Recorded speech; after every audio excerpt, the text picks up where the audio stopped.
Welcome to 360 Tamil. இன்னைக்கு இந்த வீடியோல கிரைம் பேட்ரோல்ல இருக்க ஒரு பர்டிகுலர் எபிசோட பத்தி தான் பார்க்க போறோம். கண்டிப்பா இந்த எபிசோட் உங்க எல்லாருக்குமே பிடிக்கும் நம்புறேன்.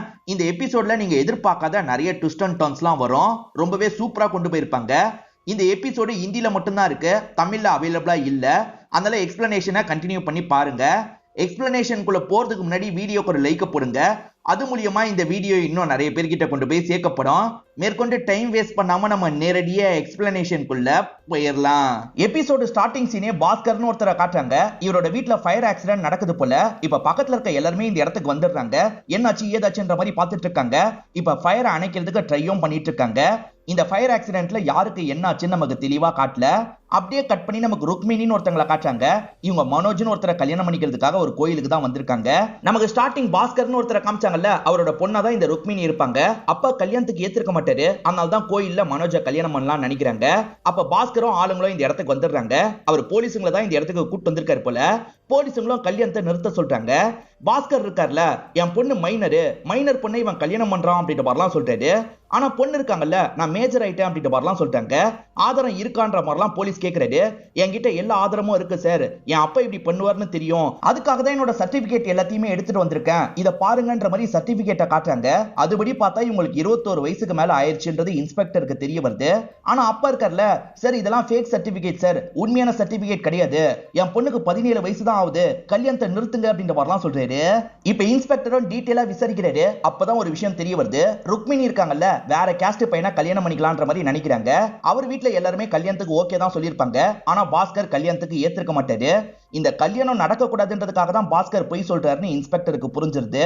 உங்க பொண்ணு மேஜரு, எங்களால இந்த விஷயத்துல எதுவுமே பண்ண முடியாது, அவங்க விருப்பப்பட்டவங்க கூட கல்யாணம் பண்ணி வைக்கிறதா எங்க வேலைன்ற மாதிரிலாம் சொல்லிட்டாரு.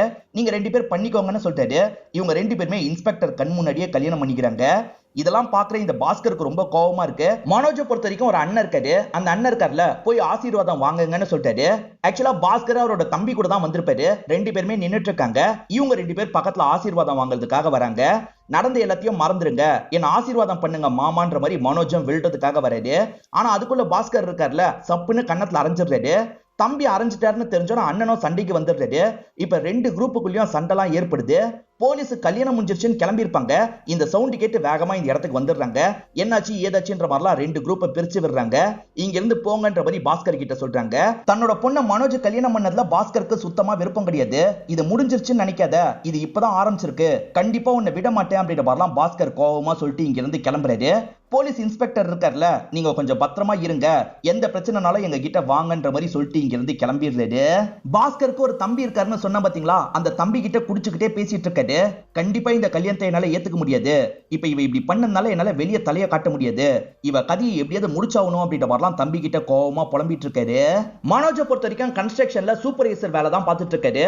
இவர் வேலை பார்த்துட்டு இருக்கும் போது ஒய்ஃப் ருக்மிணி இருக்காங்கல்ல, இவருக்கு சாப்பாடெல்லாம் எடுத்துட்டு வந்துட்டு இருக்காங்க. இவருமே சிரிச்சுக்கிட்டே அவங்கள பார்த்துட்டு இருக்காரு. இங்க வேலை பார்க்குற ஆளுங்களும் இந்த விஷயத்தை கவனிக்கிறாங்க. இவங்க தான்டா மிஸ்ஸஸ் அப்படின்ற மாதிரிலாம் பேசிட்டு இருக்காங்க. பேசினது போதும், சீக்கிரமா சாப்பிடுங்கன்ற மாதிரி இவர் சொல்லிட்டாரு. அவங்க கொஞ்சம் தள்ளி சாப்பிடுறதுக்கு போயிடுறாங்க. இவருமே ஒய்ஃபு கூட சேர்ந்த மாதிரி சாப்பிடுறாரு. நீ சாப்பிட்டியான்னு கேட்கறாரு. இல்லன்ற மாதிரி சொல்லிட்டாங்க. அப்ப நீயும் சாப்பிடுன்ற மாதிரி அவங்களுக்கு ஊட்டிலாம் விட்டுட்டு இருக்காரு.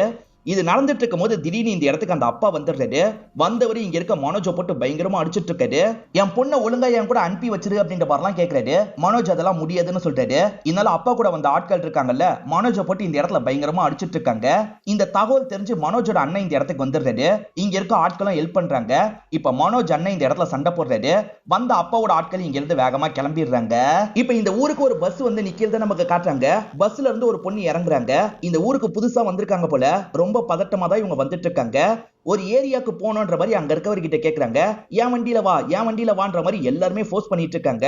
இதெல்லாம் பாக்குற இந்த பொண்ணுக்கு ரொம்ப பயமா இருக்கு. நானே பாத்துக்கிறேன்ற மாதிரி வேகமா இந்த பொண்ணு நடக்கிறாங்க. இந்த பொண்ணு பேர் என்னன்னு தெரியல. பாஸ்கர் மனோஜை போட்டு அடிச்சாரு பாத்தீங்களா, முகம் முழுக்க காயம் ஏற்பட்டிருக்கு. ருக்மிணி இருக்காங்கல்ல, அவருக்கு மருந்தெல்லாம் போட்டு விட்டுட்டு இருக்காங்க. கிட்ட வந்து மருந்து போட்டு விடுறாங்கல்ல, சட்டுன்னு இவர் கிஸ் பண்ணிடுறாரு. ருக்மிணியும் இந்த இடத்துல வெக்கப்படுறாங்க. இவங்க 2 பேருமே சந்தோஷமா இருக்க மாதிரி நமக்கு காட்டுறாங்க. பஸ்ல இருந்து ஒரு பொண்ணு இறங்கின மாதிரி காமிச்சாங்க பாத்தீங்களா, அவங்க பர்டிகுலர் வீட்டை தான் தேடிட்டு இருக்காங்க போல. இந்த வீடு எங்க இருக்குன்ற மாதிரிலாம் விசாரிச்சுட்டு இருக்காங்க. ஒரு லேடிக்கு அந்த வீடு எங்க இருக்குன்னு தெரியும் போல. இந்த வழியா போமா வந்துரும் அப்படின்ற மாதிரிலாம் சொல்றாங்க. சரின்ற மாதிரி இந்த பொண்ணு அந்த இடத்தை நோக்கி நடக்கிறாங்க. அப்படியே இந்த சீனை கட் பண்ணிடுறாங்க. மனோஜுக்கு ஒரு அண்ணா இருந்த மாதிரி காமிச்சாங்கல்ல, அவர் பேரு ராஜேஷ் அப்படின்றது. உடம்பு முடியாம வீட்டுல தான் இருக்காரு. அவர் காஃபி கேட்டிருப்பாரு. அதனால இவங்களுமே காஃபியை தரதுக்காக வந்திருக்காங்க. அப்படி குனிஞ்சு வைக்கும் போது இவங்களோட சாரி சரிஞ்சு விழுந்துருது. அந்த அண்ணன் என்ன பண்றாருன்னு தெரியல. இவங்களுமே பார்த்து ஷாக் ஆயிட்டு இருக்காங்க. அப்படியே இந்த சீனை நமக்கு கட் பண்ணிடுறாங்க. மனோஜை பொறுத்த வரைக்கும் ஒரு அண்ணன் இருப்பாரு, அதே சமயம் ஒரு தங்கச்சி இருப்பாங்க. தங்கச்சி பேரு நீலா அப்படின்றது. இப்ப மனோஜ் வேலையெல்லாம் முடிச்சுட்டு வீட்டுக்கு வந்துடுறாரு. எல்லாருமே அமைதியா உட்காந்து இருக்காங்க. என்ன எல்லாரும் இப்படி உட்காந்து இருக்கீங்கன்ற மாதிரி கேக்குறாரு. அப்ப அம்மா இருக்காங்கல்ல, உன் ஒய்ஃபை போய் பாருன்ற மாதிரி சொல்றாங்க. இவருமே ஒய்ஃபை பாக்குறதுக்காக வராரு. அவங்க அழுதுட்டு இருக்காங்க. என்னாச்சு ருக்மிணி அப்படின்ற மாதிரிலாம் இவரு கேக்குறாரு. இப்போ ஒய்ஃபுமே நடந்த விஷயத்த சொல்ல ஆரம்பிக்கிறாங்க. ஆக்சுவலா இவங்க சாரி சரிஞ்சு விழுந்தது பாத்தீங்களா, அண்ணா அதை குறுகுறுன்னு பார்த்திருப்பாரு. இவங்க சட்டுன்னு சாரி எடுத்து போடலாம்னு நினைப்பாங்க. ஆனா அண்ணன் இருக்கார்ல, இவங்க கையை பிடிச்சி இவங்க கிட்ட தப்பா நடந்துக்க ட்ரை பண்ணிருப்பாரு. அண்ணனுக்கு இன்னும் கல்யாணம் ஆகல, அண்ணன் இந்த மாதிரிலாம் நடந்திருப்பாரு. இதனாலதான் இவங்க அழுதுட்டு உட்காந்து இருக்காங்க. வீட்டுல இருக்கவங்க கிட்ட சொல்லிருப்பாங்க. ஆனா வீட்டுல இருக்க அம்மா இதெல்லாம் நம்பல. மனோஜ் அது நம்புவார்னு பார்த்தா மனோஜ் கூட இந்த விஷயத்த நம்ப மாட்டாரு. என் அண்ணன் அப்படி எல்லாம் பண்ணிருக்க மாட்டாரு அப்படின்ற மாதிரி சொல்லிட்டாரு. அப்ப நான் போய் சொல்றேன்னா, உண்மையிலேயே உங்க அண்ணன் தான் இப்படி பண்ணாரு அப்படின்ற மாதிரிலாம் சொல்றாங்க. இவர் கோவத்துல இவங்களை போட்டு அடிச்சிடுறாரு. அதே சமயம் அண்ணன் இருக்கார்ல, சத்தியமா நான் அந்த மாதிரிலாம் பண்ணல அப்படின்ற மாதிரி இந்த இடத்துல சொல்றாரு. அவர் பண்ணாரா என்னன்றது நமக்கும் கிளியரா தெரியல. ஆனா ருக்மிணி பண்ணதா சொல்றாங்க. ருக்மிணி சொன்னதை மனோஜ் ஏத்துக்க மாட்டாரு. குடும்பத்துக்குள்ள வந்தோடனே குடும்பத்தை பிரிச்சு தனி கொடுத்தனம் போலான்னு முடிவு பண்ணிட்டியா? என் அண்ணனை விட்டு நான் வரவே மாட்டேன். என் அண்ணன் இப்படி பண்ணிருக்க மாட்டாருன்னு எனக்கு நல்லா தெரியும்ன்ற மாதிரிலாம் சொல்றாரு. அப்ப என்ன நம்ப மாட்டீங்களா? இதுக்கப்புறம் இந்த வீட்டுல நான் இருக்க மாட்டேன்ற மாதிரிலாம் சொல்றாங்க. ஹஸ்பண்ட் அடிச்சிட்டார்ல, அதனால நம்ம வீட்டுக்கே போயிடலாம்னு நினைக்கிறாங்க. இப்ப பாஸ்கரோட வீட்டுக்கே இவங்க வந்துடுறாங்க. இவங்க தான் வந்திருக்காங்கன்னு தெரிஞ்சோன்னா பாஸ்கர் டென்ஷன் ஆயிடுறாரு. இப்ப எதுக்காக இந்த இடத்துக்கு வந்திருக்க, கிளம்புன்ற மாதிரிலாம் கோவப்பட்டு இருக்காரு. அவர் என்ன அடிச்சிட்டாருப்பா, உள்ள விடுங்கன்ற மாதிரிலாம் இவங்க சொல்லிட்டு இருக்காங்க. அப்பயுமே சரி அப்பா விட மாட்டேன்னு சொல்லிட்டாரு. ஆனா அம்மா இருக்காங்கல்ல, என்னதான் இருந்தாலும் நம்ம பொண்ணுங்க, தயவு செஞ்சு உள்ள விடுங்கன்ற மாதிரிலாம் கேட்டுட்டு இருக்காங்க. அப்பவும் கொஞ்ச நேரம் யோசிக்கிறாரு. அதுக்கப்புறம் கையை எடுத்துடுறாரு. இப்ப இவங்களும் வேகமா அம்மாவை கட்டி பிடிச்சி நடந்த விஷயத்தெல்லாம் சொல்லிட்டு இருக்காங்க. அப்படியே கட் பண்ணி மனோஜ் நமக்கு காட்டுறாங்க. மனோஜ் இன்னும் கோவத்துல இருக்காரு. ஆனா அம்மா இருக்காங்கல்ல, நீ பண்ணது தப்புடா, பேசி கூட்டுவான்ற மாதிரி சொல்றாங்க. தங்கச்சியும் அந்த விஷயத்த தான் சொல்றாங்க. சரி பேசி கூட்டு வந்துடலாம் அப்படின்ற மாதிரி இவருமே இந்த இடத்துல யோசிக்கிறாரு. இப்போ ஒரு 2 நாள் கழிச்சு இவருமே வீட்டுக்கு வந்திருக்காரு. இவரு வந்ததை பார்த்தோன்னா அப்பா திரும்பி டென்ஷன் ஆயிடுறாரு. நீ எதுக்காகடா இந்த இடத்துக்கு வந்த, முதல்ல இங்க இருந்து கிளம்பு அப்படின்ற மாதிரிலாம் சொல்லிட்டு இருக்காரு. என்னதான் இருந்தாலும் உன் மேல நான் கையை வச்சிருக்க கூடாது, என்ன மன்னிச்சிரு அப்படின்ற மாதிரிலாம் ஒய்ஃபை பார்த்து மனோஜ் பேசிட்டு இருக்காரு. ஆக்சுவலா பேரண்ட்ஸை பொறுத்த வரைக்கும் இவர் அடிச்சது மட்டும் தான் தெரியுது. எதுக்காக அடிச்சாரு, என்ன பிரச்சனை நடந்தது அப்படின்றதெல்லாம் தெரியல. ஏன்னா ருக்மிணி அதெல்லாம் சொல்லியிருக்க மாட்டாங்க. என் பொண்ணு மேல எதுக்காக கையை வச்சன்ற மாதிரி அப்பா கோவப்படுறாரு. இந்த மாதிரிலாம் நடக்க கூடாதுன்றதுக்காக தான் நான் பார்த்து கல்யாணம் பண்ணி வைக்கணும்னு நினைச்சேன். ஆனா நீ அதுக்குள்ள கல்யாணம் பண்ணிட்ட. என் விருப்பம் இல்லாம நீங்க கல்யாணம் பண்ண விஷயத்த கூட நான் மறந்துட்டேன், மன்னிச்சிட்டேன். ஆனா இதுக்கப்புறம் என்னோட பொண்ணு அழக்கூடாது, அந்த அளவுக்கு நீ பாத்துக்கணும் அப்படின்ற மாதிரிலாம் சொல்லிட்டாரு. ஒய்ஃபுமே இப்ப உள்ள வாங்க மாப்பிளன்ற மாதிரி கூப்பிடுறாங்க. இவருமே ஒய்ஃபை போய் பார்க்கலான்ற மாதிரி உள்ள போயிடுறாரு. பாஸ்கர் வீட்டுல ஃபயர் ஆக்சிடென்ட் நடந்த மாதிரி நமக்கு காமிச்சாங்கல்ல, இப்ப வெளியே வந்து எல்லாரையும் வர சொல்லி கூப்பிடுறாரு. எல்லாருமே வேகமா அந்த இடத்துக்கு வந்துடுறாங்க. ஆக்சுவலா பொண்ணும் மாப்பிளையும் ஒரு ரூம்ல இருந்தாங்கல்ல, அந்த ரூம்ல தான் ஃபயர் ஆக்சிடென்ட் நடந்திருக்கு போல. இப்ப எல்லாருமே சேர்ந்த மாதிரி ஃபயர் அணைக்கிறதுக்கு ட்ரை பண்ணிட்டு இருக்காங்க. ஒரு ஸ்டேஜ்ல அணைச்சிடுறாங்க. இருந்தாலுமே 2 பேருக்கு பயங்கரமா காயம் பட்டிருக்கு. மாப்பிள்ளை இறந்து போயிடுறாரு. பொண்ணு மட்டும் உயிர் இருக்குன்னு தெரிய வருது. அதனால உடனே ஆம்புலன்ஸ்ல ஏத்தி அனுப்பி வச்சிடுறாங்க. இந்த தகவல் தெரிஞ்சு போலீஸ் இன்ஸ்பெக்டரும் இந்த இடத்துக்கு வந்துடுறாரு. இவங்க 2 பேர் எப்படி கல்யாணம் பண்ணாங்கன்றது இந்த இன்ஸ்பெக்டருக்கு நல்லா தெரியும். சோ கண்டிப்பா அப்பா இப்படி பண்ணிருக்க வாய்ப்பு இருக்குன்ற மாதிரிலாம் யோசிக்கிறாரு. முதல்ல அந்த மனோஜோட பாடியை பார்த்துடுறாரு. அதுக்கப்புறம் தான் அப்பா கிட்ட பேசுறதுக்காக வராரு. நீ தானே 2 பேருக்கும் கல்யாணம் பண்ணி வைக்க மாட்டேன்ற மாதிரி எதிர்ப்பு எல்லாம் தெரிவிச்ச, நீ தான் இப்படி பண்ணிட்டியா அப்படின்ற மாதிரிலாம் இன்ஸ்பெக்டர் கேக்குறாரு. சார் அதெல்லாம் 6 மாசத்துக்கு முன்னாடி நடந்தது சார், நான் 2 பேரையும் மன்னிச்சு ஏத்துக்கிட்டேன் சார், நல்லபடியா தான் இருந்தாங்கன்ற மாதிரிலாம் சொல்லிட்டாரு. ஆக்சுவலா இங்க கடைசி 2 நாளா அவங்க தங்கியிருக்காங்க போல. அந்த 2 நாளுமே இவர் ரொம்ப சகஜமா தான் அவங்க கிட்ட பேசி பழகிருப்பாரு. வீடா எப்படி தீ பிடிச்சி எரியும், ஒழுங்கா நடந்த விஷயத்த சொல்லிருங்க, இல்லனா உங்களுக்கு தான் பிரச்சனை வரும் அப்படின்ற மாதிரிலாம் இன்ஸ்பெக்டர் சொல்லிட்டாரு. சார் நான் எல்லாத்தையும் சொல்லிடுறேன்ற மாதிரி இவருமே சொல்ல ஆரம்பிக்கிறாரு. ஆக்சுவலா அவங்க சண்டை போட்டு தானே இந்த இடத்துக்கு வந்தாங்க, அதை பத்தி சொல்லிடுறாரு. அதே மாதிரி நைட்டு நடந்த விஷயத்த பத்தி சொல்லிட்டாரு. மாப்பிளையும் பொண்ணும் சண்டை போடுற மாதிரி இவருக்கு சவுண்ட் கேட்டிருக்கோம். இவர் பாத்ரூம் போலான்னு வரும்போது தான் இந்த சண்டை போடுற சவுண்ட் கேட்டிருக்கோம். சரி அவங்க பிரச்சனை சால்வ் பண்ணிப்பாங்கன்ற மாதிரி இவர் இருக்கார்ல, ரெஸ்ட் ரூமுக்கு போயிருப்பாரு. ரெஸ்ட் ரூம்ல இருந்து இவர் வெளியே வரும்போது தான் மாப்பிள்ள இருக்கார்ல, ஏதோ கிறிஸ்டைன் மாதிரி எடுத்துட்டு அந்த ரூம்குள்ள போவாரு. என்ன மாப்பிள்ள கிறிஸ்டைன் எல்லாம் கொண்டு போறாருன்ற மாதிரி இவர் ஷாக் ஆயிருப்பாரு. உடனே இவரோட ஒய்ஃபை கூப்பிட்டுருப்பாரு. ஒய்ஃபுமே அந்த இடத்துக்கு வந்துடுறாங்க. 2 பேருமே சேர்ந்த மாதிரி கதவை தட்டிட்டு இருக்காங்க. இவருமே அந்த ஓட்ட வழியா பார்க்கலான்னு பாக்குறாரு. அப்ப மாப்பிள்ள இருக்கார்ல, ஒய்ஃப் மேலதான் அந்த கிறிஸ்டைன்ல ஊத்துறாரு, கொளுத்துறாரு. அங்க இருந்து வெளியே வரதுக்குலாம் அவர் ட்ரை பண்ணிருப்பாரு. ஆனா பொண்ணு இருக்காங்கல்ல, அவரையும் பிடிச்சிருப்பாங்க. அதனால தான் அவர் எரிய ஸ்டார்ட் பண்ணிருப்பாரு. இவருமே எல்லாரையும் வர வச்சு நெருப்பு அணைக்கிறதுக்கு ட்ரை பண்ணிருப்பாரு. அதுக்குள்ளதான் இப்படி ஆயிடுச்சுன்ற மாதிரிலாம் சொல்றாரு. அவங்களுக்குள்ள ஏதோ பெரிய பிரச்சனை போல சார், கோவத்துல இப்படி பண்ணிட்டாரு அப்படின்ற மாதிரிலாம் சொல்றாரு. கோவத்துல இந்த அளவுக்கு ஒரு மனுஷன் பண்ணுவானான்ற மாதிரி இன்ஸ்பெக்டர் யோசிக்கிறாரு. இவர் சொல்றது உண்மைன்னு எப்படி நம்புறது அப்படின்ற மாதிரிலாம் யோசிச்சுக்கிட்டே வெளியே வந்துட்டு இருக்காரு. அப்பதான் பக்கத்து வீட்டுல இருக்க நபர் இருக்கார்ல, சரி என் பையன் உங்ககிட்ட ஒண்ணு சொல்லணுமா அப்படின்ற மாதிரி சொல்லிட்டாரு. இப்ப இன்ஸ்பெக்டரும் அந்த பையனை பார்த்து என்ன விஷயம் அப்படின்ற மாதிரி கேட்கிறாரு. இந்த பையன் பார்த்த விஷயத்த சொல்ல ஆரம்பிக்கிறான். ஆக்சுவலா இந்த பையன் பக்கத்து வீட்டை சேர்ந்தவனா தான் இருப்பான். அவன் நைட்டு நேரம் படிச்சுட்டு இருந்திருப்பான். அப்பதான் ஜன்னல் வழியா ஒரு விஷயத்த கவனிச்சிருப்பான். அவன் கவனிச்ச விஷயத்த நமக்கும் காட்டுறாங்க. ஆக்சுவலா மனோஜ் இருக்கார்ல, ஒய்ஃபை போட்டு அடிக்கிறாரு, ஒய்ஃப் மேல கிருஷ்ணாயில ஊத்துறாரு, ஒய்ஃபை கொளுத்தி விடுறாரு. ஒய்ஃப் எரிஞ்சிட்டு இருக்கும் போது இவரை கட்டி பிடிச்சிருப்பாங்க, இவருமே கூட சேர்ந்து எரிய ஆரம்பிச்சிருப்பாரு. இதுதான் நடந்தது அப்படின்ற மாதிரிலாம் இந்த பையன் சொல்றான். இந்த பையனோட கையில ரத்த காயம் இருக்கு. இந்த காயம் எப்படி ஏற்பட்டது அப்படின்ற மாதிரி கேட்கிறாரு. ஸ்கூல்ல டீச்சர் அடிச்சிட்டாரு அப்படின்ற மாதிரி இந்த பையன் சொல்றான். டீச்சர் இந்த அளவுக்கு மோசமா அடிக்கிறாங்களா அப்படின்ற மாதிரி இவர் யோசிக்கிறாரு. சார் ஸ்கூல்ல போய் பேசுங்கன்ற மாதிரிலாம் இந்த பையனோட அப்பா கிட்ட சொல்லிட்டாரு. சரின்ற மாதிரி அவருமே ஏத்துக்கிறாரு. இந்த பையனும் பார்த்ததா சொல்றான்ல, அப்ப இதுதான் நடந்திருக்கு போல அப்படின்ற மாதிரி இவங்களுமே யோசிக்கிறாங்க. மனோஜ் தான் இறந்து போயிருப்பாரு, ருக்மிணி இறந்து போயிருக்க மாட்டாங்க. பேச முடியுமான்னு பாக்குறதுக்காக ஹாஸ்பிட்டலுக்கு வந்திருக்காரு. ஆனா அவங்க பேசுற நிலைமையில இல்ல. 90% அவங்க பாடி எரிஞ்சு போயிருக்கு சார். 10% தான் அவங்க உடம்பு நார்மலா இருக்கு. இவங்க இதுல இருந்து தாண்டி வரதே கஷ்டம்ன்ற மாதிரிலாம் டாக்டர் சொல்லிட்டு இருக்காரு.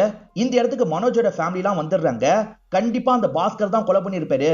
பாஸ்கர் என்னோட பையனை கொலை பண்ணுன்னு சொன்னாரு, அதே மாதிரி பண்ணிட்டாரு அப்படின்ற மாதிரிலாம் அழுதுட்டு இருக்காங்க.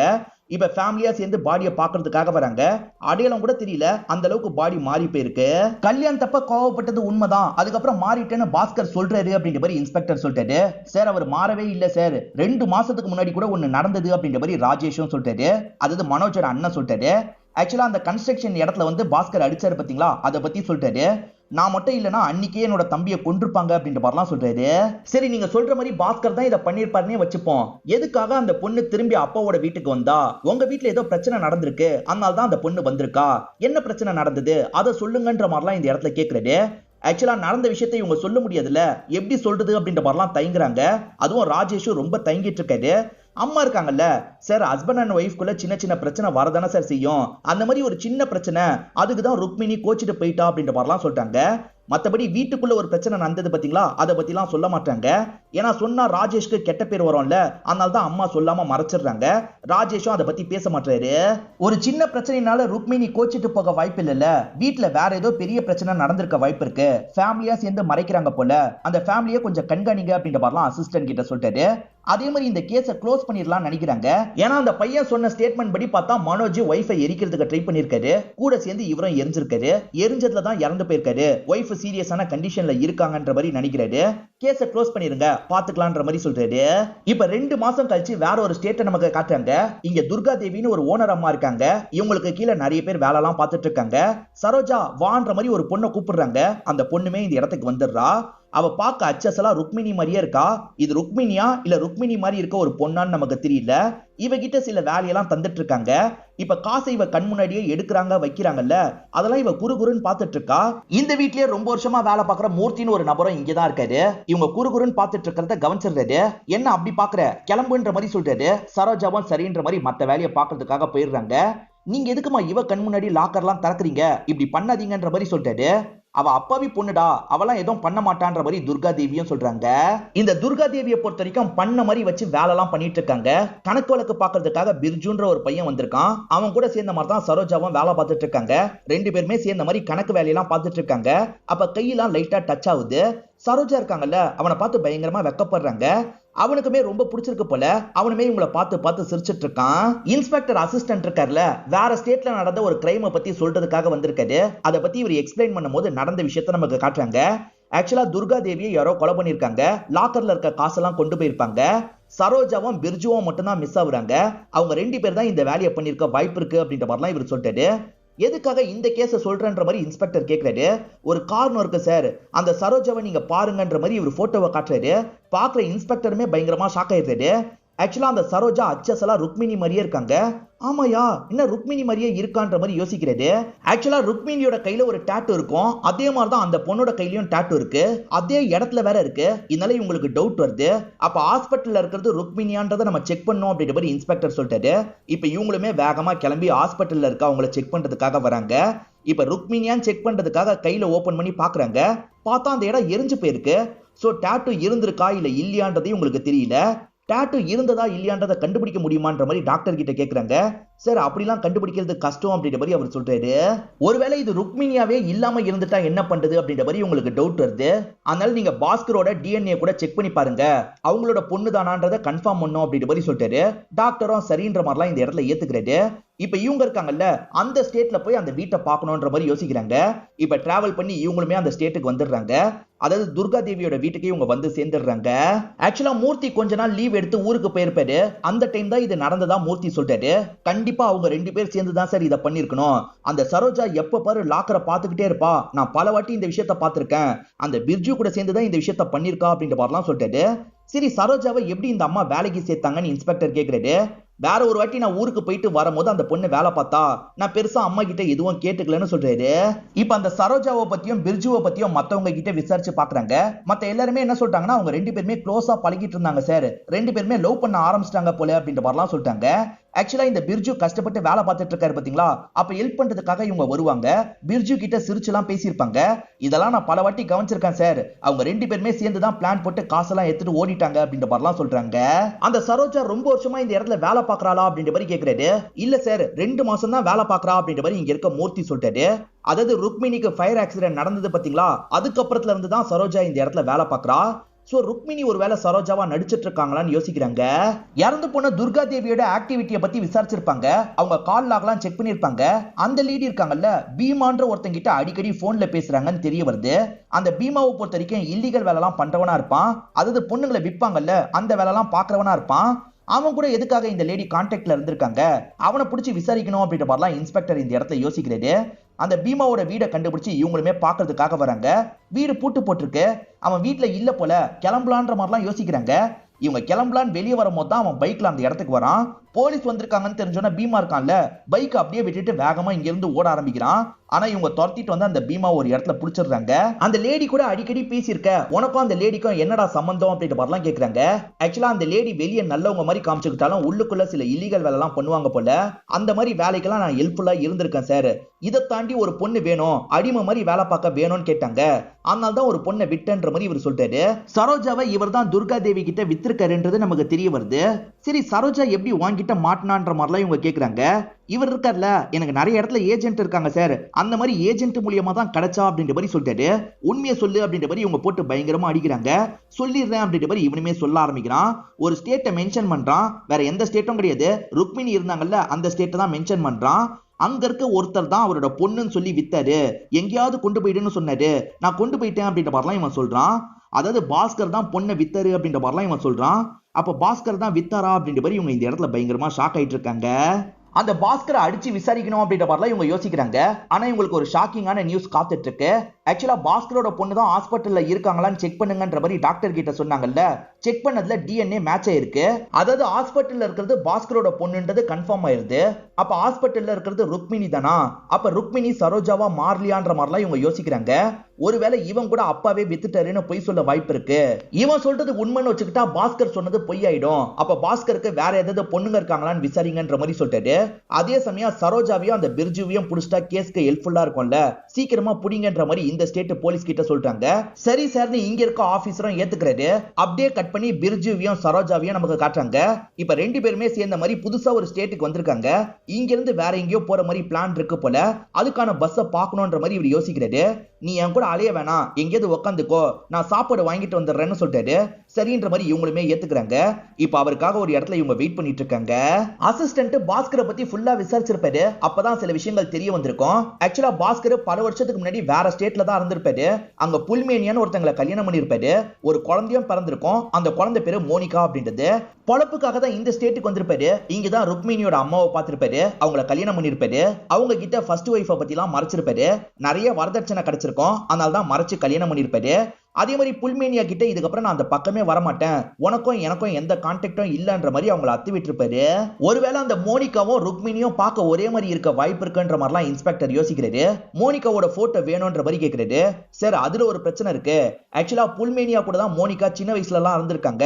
ஆனா அம்மா பிடிக்காம அங்க இருந்து கிளம்பி போயிருக்காங்க.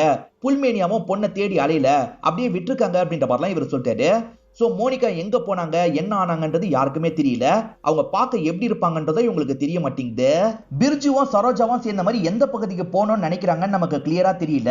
இப்ப பிர்ஜு உங்களுக்கு சாப்பாடு வாங்கிட்டு வந்திருக்காரு, நீங்களும் சாப்பிடுங்கன்னு சொல்லிட்டாங்க. நான் ஆல்ரெடி சாப்பிட்டுட்டேன், நீ சாப்பிடு, இத்தனை மணிக்கு அந்த பஸ் வந்துரும், நம்ம உடனே கிளம்பணும்ன்ற மாதிரி சொல்லிட்டாரு. சரின்ற மாதிரி இவங்களுமே இந்த இடத்துல சாப்பிடுறாங்க. இப்ப பாஸ்கரை இவங்க கஸ்டடியில எடுத்துடுறாங்க. ஆக்சுவலா அவங்க வீட்டுல இறந்து போனது மோனிகா தானேன்ற மாதிரி கேக்குறாங்க. மோனிகாவா அப்படின்னா யாருன்ற மாதிரி கேக்குறாரு. ரொம்ப நடிக்காதீங்க, புல்மேனியாவோட பொண்ணை பத்தி கேக்குறோன்ற மாதிரி சொல்லிட்டாங்க. சார் அவளா என்னோட பொண்ணு கிடையாது, எனக்கும் அவளுக்கும் கான்டாக்டே இல்லன்ற மாதிரிலாம் இவர் சொல்லிட்டாரு. ஆனா இன்ஸ்பெக்டர் இருக்கார்ல, ஏன்னா ருக்மிணியை நீங்க வித்திருக்கீங்க அது எங்களுக்கு தெரிஞ்சிருச்சு அப்படின்ற மாதிரி சொல்லிட்டாரு. எது என்னோட பொண்ணை நான் வித்தனா, என்ன சார் சொல்றீங்க அப்படின்ற மாதிரிலாம் இவர் கேக்குறாரு. ஆக்சுவலா பீமா சில விஷயங்களை சொன்னா பாத்தீங்களா, அதை பத்தி எல்லாம் இவர்கிட்ட சொல்லிட்டு இருக்காங்க. ஆனா இவர் என்ன சொல்றாருன்னா, பீமானா யாருன்னு எனக்கு தெரியாது சார், எவனோ ஒருத்தன் சொன்னதுக்கு நான் எப்படி சார் பொறுப்பாம, என் பொண்ணெல்லாம் நான் விக்கலன்ற மாதிரி இவர் சொல்லிட்டு இருக்காரு. இவங்க கிட்டயும் சாலிடான ப்ரூஃப் இல்ல. இப்ப நீங்க கிளம்பலாம் அப்படின்ற மாதிரி இங்க இருந்து இவர் அனுப்பி விடுறாங்க. இன்ஸ்பெக்டர் என்ன யோசிக்கிறாருன்னா, மோனிகாவும் ருக்மிணியும் பார்க்க ஒரே மாதிரி இருக்க வாய்ப்பு இருக்கு. இப்ப அந்த சரோஜா யாருன்றதை தான் நம்ம கண்டுபிடிக்கணும். ஒன்னு ருக்மிணியா இருக்கலாம், அப்படி இல்லைன்னா மோனிகாவா இருக்கலாம்ன்ற மாதிரி யோசிக்கிறாரு. ஆக்சுவலா அம்மாவோட டிஎன்ஏ வச்சு கண்டுபிடிக்க கூட வாய்ப்பு இருக்குல்ல, அந்த மாதிரி நம்ம செக் பண்ணி பார்க்கலாம்ன்ற மாதிரி சொல்லிட்டாரு. சோ புல்மேனியா கிட்ட போய் டெஸ்ட் எடுங்க, செக் பண்ணி பாருங்க, ஹாஸ்பிட்டல்ல இருக்கிறது யாருன்றது நமக்கு தெரியணும்ன்ற மாதிரி சொல்லிட்டாரு. இப்ப டாக்டரும் செக் பண்ணி முடிச்சிடுறாரு. அதை பத்தி இவர்கிட்ட சொல்லிட்டாரு. ஹாஸ்பிட்டல்ல ஒருத்தங்க இருக்காங்க பாத்தீங்களா, அவங்களோட டிஎன்ஏ புல்மேனியா கூட பக்காவா மேட்ச் ஆகுது. சோ புல்மேனியாவோட பொண்ணு மோனிகா தான் ஹாஸ்பிட்டல்ல இருக்காங்கன்றது இவங்களுக்கு தெரிஞ்சிருது. அப்ப இங்க இருக்கிறது மோனிகானா ருக்மிணி தான் மிஸ் ஆகுறாங்க. ருக்மிணி தான் அந்த சரோஜாவா இருக்க வாய்ப்பு இருக்கு. ஆனா அவ எப்படி சரோஜாவா மாறினா அதை நம்ம கண்டுபிடிக்கணும் அப்படின்ற மாதிரிலாம் இன்ஸ்பெக்டர் சொல்லிட்டு இருக்காரு. இப்ப அப்படியே கட் பண்ணி மனோஜ் வீட்டை நமக்கு காட்டுறாங்க. மனோஜ் இறந்து போனதை நினைச்சு அம்மா பயங்கரமா ஃபீல் பண்ணிட்டு இருக்காங்க. அழாதீங்கம்மா அப்படின்ற மாதிரி நீலா தான் சமாதானம் பத்திட்டு இருக்கா. அப்ப நீலாக்கு போன் கால் வருது. நீலாவும் அட்டென்ட் பண்ணி பேசுறா. இப்ப பேசிட்டு இருக்க நீலாவோட முகம் லைட்டா மாறுற மாதிரி நமக்கு காட்டுறாங்க. இப்ப இன்ஸ்பெக்டர் அசிஸ்டன்ட் இருக்கார்ல, சார் அந்த ஃபேமிலியை மானிட்டர் பண்ண சொன்னீங்கல்ல, மானிட்டர் பண்ணதுல ஒரு விஷயம் தெரிஞ்சிருக்கு, இந்த ரெக்கார்டிங்கை நீங்க கேளுங்கன்ற மாதிரி சொல்லிட்டாங்க. இன்ஸ்பெக்டரும் கேட்கிறாரு. இன்ஸ்பெக்டர் என்ன கேட்கிறாருன்னு தெரியல. அப்படியே இந்த சீனை நமக்கு கட் பண்ணிடுறாங்க. ஆக்சுவலா அந்த நீலா இருக்கா பாத்தீங்களா, யாரையோ பிக்கப் பண்றதுக்காக பஸ் ஸ்டாப்ல வெயிட் பண்ணிட்டு இருக்கா. அவளுக்கே தெரியாம ஆளுங்க இருக்காங்க பாத்தீங்களா, அவளை பார்த்துட்டு இருக்காங்க. இப்ப அவ வெயிட் பண்ணிட்டு இருக்கும் போது அந்த இடத்துக்கு ஒரு பஸ் வருது. பஸ்ஸுக்குள்ள இருந்து சரோஜா தான் இறங்குறாங்க. சரோஜா பிர்ஜு கூட தானே இருந்தாங்க, ஆனா இப்ப தனியா இருக்காங்க. அந்த சரோஜாவும் இவளை பார்த்தோன்னா வேகமா பக்கத்துல வந்து கட்டி பிடிக்கிறாங்க. இந்த விஷயத்தெல்லாம் போலீஸுங்க கவனிச்சிட்டு இருக்காங்க. இப்ப அவங்க கிளம்புறதுக்குள்ள போலீஸுங்க அந்த இடத்துக்கு வந்து இவங்க ரெண்டு பேரையும் அமைக்கிறாங்க. உன் ஹஸ்பண்ட் மனோஜ கொலை பண்ணிருக்க, பீமா கூட சேர்ந்திருக்க, பீமா ஒரு வீட்டுக்குள்ள உன்னை திட்டமிட்டு அனுப்பியிருக்கான், அந்த லேடியை சாவடிச்சு காசை தூக்கியிருக்க, இதுதானே பண்ணன்ற மாதிரிலாம் இவர் கேட்கிறாரு. ஆனா இவங்க இருக்காங்கல்ல, என் ஹஸ்பண்டை நான் கொலைலாம் பண்ணலன்ற மாதிரி சொல்லிட்டாங்க. அதே சமயம் ஹஸ்பண்டுக்கும் எனக்கும் நைட்டு சண்டைலாம் நடக்கலன்ற மாதிரி சொல்லிட்டாங்க. அப்ப என்னதான் நடந்தது அப்படின்ற மாதிரி இவர் கேட்கிறாரு. இவங்களுமே நடந்த விஷயத்த சொல்றாங்க. ஆக்சுவலா எல்லாருமே சேர்ந்த மாதிரி சாப்பிட்டு இருப்பாங்க. இவங்களுமே படுக்கிறதுக்காக ரூம்குள்ள போயிருப்பாங்க. அதுதான் சார் எனக்கு ஞாபகம் இருக்கு. அதுக்கப்புறம் என்ன ஆச்சுன்னே தெரியல. கண்ணை முடிச்சு பார்க்கும்போது வேற ஒரு ரூம்ல நான் இருந்தேன், அந்த ரூம்க்கு ஒருத்தன் வந்தான்ற மாதிரி சொல்லிட்டாங்க. இவங்க பீமாவை தான் மீன் பண்றாங்க. பீமா இருக்கான்ல, இவங்களை பயங்கரமா டார்ச்சர் பண்றான். இப்ப நான் புதுசா ஒரு இடத்துக்கு ஒன்னு அனுப்ப போறேன், அந்த இடத்துல உன்னோட பேரு சரோஜா, இதை தாண்டி நீ வேற எதுவும் பேசக்கூடாது, அப்படி பேசினேன்னு வச்சுக்கோ நான் கண்காணிச்சுக்கிட்டே தான் இருப்பேன், உன் கதையை முடிச்சிருவேன் அப்படின்ற மாதிரிலாம் இவன் மிரட்டி விடுறான். இப்படிதான் துர்கா தேவியோட வீட்டுல இவங்க வேலை பார்க்கறதுக்காக போயிருப்பாங்க. ஆக்சுவலா அந்த இடத்துல போனு கீனு எதுவுமே உங்களுக்கு தந்திருக்க மாட்டாங்க. இங்க இருந்து தப்பிக்கிறதுக்கு என்னதான் வழின்ற மாதிரிலாம் இவங்க யோசிச்சுட்டு இருந்திருப்பாங்க. அங்க காசு இருக்கிறதெல்லாம் பார்ப்பாங்கல்ல, இந்த காசை கொஞ்சம் எடுத்துட்டு கிளம்பணும்ன்ற மாதிரிலாம் யோசிச்சிருப்பாங்க. இந்த டைம் மனோஜ் இறந்து போனதுல இவங்களுக்கு சுத்தமா தெரியாது. ஏன்னா ஃபயர் ஆக்சிடென்ட் நடந்ததே உங்களுக்கு தெரியாது. போய் ஹஸ்பண்ட பார்க்கணும்ன்ற மாதிரி நினைப்பாங்க. அதுக்கு இங்க இருந்து தப்பிக்கணும்ல, அதுக்கு தான் பிர்ஜுன்ற பையனை யூஸ் பண்ணிக்கலாம் நினைப்பாங்க. அவன் மூலியமா மட்டும்தான் இங்க இருந்து தப்பிக்க முடியும்ன்ற மாதிரி தான் அவன் கூட ஃப்ரெண்ட்ஷிப்லாம் வச்சிருப்பாங்க. அவன் கூட ஃப்ரெண்ட்ஷிப் வச்சிருக்க, அந்த லேடியை கொலை பண்ணிருக்க அப்படிதானன்ற மாதிரி இன்ஸ்பெக்டர் கேட்கிறாரு. சார் சத்தியமா நான் அந்த கொலையெல்லாம் பண்ணல அப்படின்ற மாதிரி இவங்க சொல்ல ஆரம்பிக்கிறாங்க. அந்த பாட்டி இல்லாத சமயம் காசெல்லாம் எடுத்துட்டு போயிடலான்ற மாதிரி இவங்க பிளான் போட்டிருப்பாங்க. இவன் தான் அந்த பிளானை சொல்லியிருப்பான். இவங்க சரின்ற மாதிரிலாம் ஏத்திருப்பாங்க.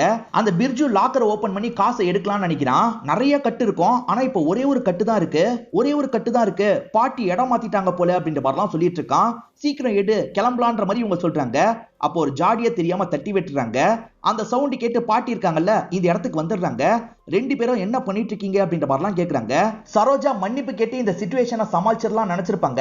ஆனா பிர்ஜு இருக்கான் பாத்தீங்களா, மண்டையிலேயே அடிச்சிருப்பான், அந்த பாட்டியோட கதையை முடிச்சிருப்பான். இதுதான் நடந்தது அப்படின்ற மாதிரிலாம் இவங்க சொல்லிட்டு இருக்காங்க. பிர்ஜு ஏற்கனவே திருடுற ஐடியாவோட தான் இருந்திருப்பான், இவங்களையும் கூட சேர்த்து திருடி இருப்பான். இதுதான் நடந்தது அப்படின்ற மாதிரி சொல்றாங்க. இந்த ஸ்டேட்ல மட்டும் என்ன விட்டுன்ற மாதிரி தான் பிர்ஜு கிட்ட சொல்லியிருப்பாங்க. ஆனா இவங்களை விட்டுட்டு நம்ம தப்பிச்சிடணும்ன்ற மாதிரி பிர்ஜு யோசிச்சிருப்பான். ஆக்சுவலா இவங்களுக்கு சாப்பாடு வாங்கி தந்தால அதுல மயக்க மருந்து கலந்துருக்கும். இவங்க கொஞ்ச நேரத்திலேயே மயங்கிடுறாங்க. இவனுமே அவங்க கையில இருக்க பேக் எடுத்துட்டு இங்க இருந்து தப்பிச்சு போயிருப்பான். ஆனா அந்த பணக்கட்டு இவங்க கிட்ட தான் இருக்கும். அது எப்படின்ற மாதிரி இன்ஸ்பெக்டர் கேக்குறாரு. இவங்களுமே சொல்ல ஆரம்பிக்கிறாங்க. ஆக்சுவலா அவன் கடையிலேயே சாப்பிட்டுட்டேன்னு சொன்னான்ல, இவங்களுக்கு லைட்டா டவுட் வந்திருக்கும், ஏதாவது கலந்திருக்க கூட வாய்ப்பு இருக்குன்னு நினைச்சிருப்பாங்க. அவன் பஸ் வந்துருச்சான்னு பாக்குறதுக்கு கொஞ்சம் தள்ளி போயிருப்பான். அந்த கேப்ல இவங்க இருக்காங்கல்ல, அந்த காசை எடுத்து ஒளிச்சு வச்சிருப்பாங்க. அதுக்கப்புறம் தான் இவங்க சாப்பிட்டு மயக்கம் போட்டு விழுந்திருப்பாங்க. அவன் பேக்கை செக் பண்ணாமே அங்க இருந்து எடுத்துட்டு போயிருப்பான். அதுக்கப்புறம் தான் வேற ஒருத்தர் கிட்ட போன் வாங்கி இவங்க நீலாக்கு கால் பண்ணிருப்பாங்க. நீலா கிட்ட பேசும்போது தான் மனோஜ் இறந்து போனதுலாம் இவங்களுக்கு தெரிய வந்திருக்கும். பயங்கரமா ஃபீல் பண்ணிருப்பாங்க. நான் வரேன்ற மாதிரிலாம் நீலா கிட்ட சொல்லிருப்பாங்க. அப்படிதான் அந்த பஸ் ஸ்டாப்க்கு வந்திருப்பாங்க. அந்த சின்ன பையன் சொன்ன ஸ்டேட்மெண்ட் வச்சுதான் மனோஜ் மேல இவங்க சந்தேகப்பட்டிருப்பாங்க. அந்த சின்ன பையன் தான் பொய் சொல்லியிருக்கான்னு தெரிஞ்சிருச்சுல, அந்த சின்ன பையனையும் அப்பாவையும் வர வச்சிருக்காங்க. நீ தான் பொய் சொல்லியிருக்க, எதுக்காக பொய் சொன்ன அப்படின்ற மாதிரிலாம் இன்ஸ்பெக்டர் கேட்கிறாரு. இந்த பையனும் பயப்பட ஆரம்பிக்கிறான். நான் சொல்லிடுறேன், என் அப்பாவும் பாஸ்கர் அங்கிளும் சேர்ந்த மாதிரி தான் பொய் சொல்ல சொன்னாங்க, அதனால தான் வேற வழி இல்லாம நான் சொல்லிட்டேன். நான் சொல்ல மாட்டேன்னு சொன்னதுக்கு என்னோட அப்பா அடிச்சிட்டாரு, அதனால தான் காயம் ஏற்பட்டது அப்படின்ற மாதிரிலாம் சொல்றான். அப்பதான் மிரட்டி சொல்ல வச்சிருக்காருன்னு இப்பதான் உங்களுக்கு தெரியுது. சோ பாஸ்கர் தான் தப்பு பண்ணிருக்காருன்றதை இவங்க புரிஞ்சுக்கிறாங்க. இப்ப பாஸ்கரை லாக் பண்ணிடுறாங்க. பாஸ்கரும் அவரோட தம்பியும் சேர்ந்துதான் சில பிளான போட்டிருப்பாங்க. சொன்ன பேச்சு மீறி கல்யாணம் பண்ணிட்டாங்கல்ல, அதனால பாஸ்கர் பொண்ணை ஏதாவது பண்ணணும் அப்படின்ற மாதிரிலாம் யோசிச்சிருப்பாரு. இந்த மாதிரி சமயத்துல தான் அவங்களுக்குள்ள சண்டைலாம் ஏற்பட்டிருக்கும். அதுல பொண்ணு கோச்சுக்கிட்டு வீட்டுக்கு வந்திருப்பாங்க. அதே மாதிரி மாப்பிளையும் வந்திருப்பாரு. இதை நம்ம யூஸ் பண்ணிக்கணும்ன்ற மாதிரி யோசிச்சிருப்பாரு. ஒரு பொண்ணு கருப்பா பஸ் ஸ்டாப்ல வந்து இறங்கின மாதிரி நமக்கு காமிச்சாங்கல்ல, அந்த பொண்ணு தான் மோனிகாவா இருப்பாங்க. ஆக்சுவலா ரொம்ப வருஷம் கழிச்சு அப்பாவை பாக்குறதுக்காக வந்திருப்பாங்க. இதுக்கப்புறம் உங்க கூட தான் இருக்க போறேன்ற மாதிரிலாம் சொல்லியிருப்பாங்க. இவர் இந்த மாதிரி கல்யாணம் ஆனதையே வீட்டுல மறைச்சுதான் வச்சிருப்பாரு. அவங்க கிட்ட என்ன சொல்லியிருப்பாருன்னா, வேற ஒரு வீட்டுல இரு, நான் சமயம் பார்த்து உன்னை கூப்பிட்டுக்கிறேன் அப்படின்ற மாதிரிலாம் சொல்லியிருப்பாரு. அவங்க கதையும் முடிக்கணும், அதே மாதிரி இந்த பிரச்சனையும் முடிக்கணும்னு யோசிச்சிருப்பாரு. அன்னைக்கு நைட்டு மோனிகாவை தான் அந்த இடத்துக்கு வர வச்சிருப்பாரு. ரெண்டு பேரையும் ரூம்ல லாக் பண்ணி தான் எரிச்சு விட்டுருப்பாரு. அதே மாதிரி பொண்ணு வாழ்க்கை முழுக்க கஷ்டப்படணுன்றதுக்காக இவர் என்ன பண்ணிருப்பாருன்னா, அந்த பீமா கிட்ட வித்திருப்பாரு. இதுதான் நடந்தது அப்படின்ற மாதிரிலாம் இந்த இடத்துல சொல்லிடுறாரு. அதே சமயம் நீலா இருக்கா பாத்தீங்களா, என் அண்ணன் தப்பா நடந்துகிட்டாரு, அதை பத்தி அண்ணி சொன்னாங்க, அதனால தான் சண்டை நடந்தது அப்படின்ற மாதிரிலாம் சொல்லியிருப்பா. அந்த சண்டை மட்டும் நடக்கலன்னா திரும்பி அவங்க வீட்டுக்கு போயிருக்க மாட்டாங்க. இந்த சம்பவம் எதுவுமே நடந்திருக்காது. சோ ராஜேஷ் மேலேயும் தப்பு இருக்குன்ற மாதிரி இவர் சொல்லிட்டாரு. இதை தாண்டி பிர்ஜுன்ற பையன் இருக்கான் பாத்தீங்களா, வேற ஒரு பகுதியில போலீஸ் கிட்ட மாட்டிக்கிட்டான். அந்த துர்கா தேவியை கொன்ன குற்றத்துக்காக அவனுக்கும் தண்டனை கிடைச்சது அப்படின்ற மாதிரிலாம் இவர் சொல்லிட்டாரு. இதோடயே இந்த கதையை நமக்கு முடிச்சிடுறாங்க. இந்த கதையில வந்த ட்விஸ்ட் அண்ட் டர்ன்ஸ்லாம் உங்களுக்கு பிடிச்சிருக்கோம் நம்புறேன். இந்த வீடியோ உங்களுக்கு பிடிச்சிருந்ததுன்னா லைக் பண்ணுங்க, கமெண்ட் பண்ணுங்க, மறக்காம 360 தமிழ் சேனலை சப்ஸ்கிரைப் பண்ணுங்க. தொடர்ச்சியா இந்த மாதிரி வீடியோக்கள் வந்துகிட்டே தான் இருக்கும்.